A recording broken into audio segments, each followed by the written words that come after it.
હરખી આગ જો ને ભટકડતો નહીં ક્યાંય પાછું.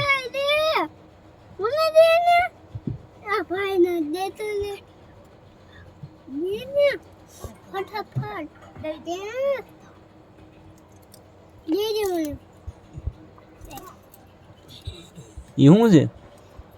હે ચાવી છે? એનથી શું થાય? હે હે એનથી શું થાય ચાવીથી?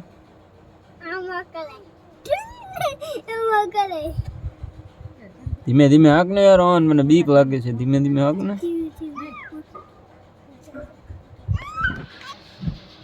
હા બસ બસ, ધીમે ધીમે હાક ને યાર, મને બીક લાગે છે. બહુ ફાસ્ટ ફાસ્ટ નો હાકતો. એક વ્હીલ તો નીકળી ગયું ગાડીનું. ગાડીનું ટાયર એક નીકળી ગયું. ટાયર ગાડીનું એક નીકળી ગયું. આમ જો, એક તો જો રોડ ઉપર ભાગ્યું ટાયર. હવે 3 વ્હીલે હાલશે ગાડી? હે 3 વ્હીલે ગાડી હાલશે હવે? નો હાલે.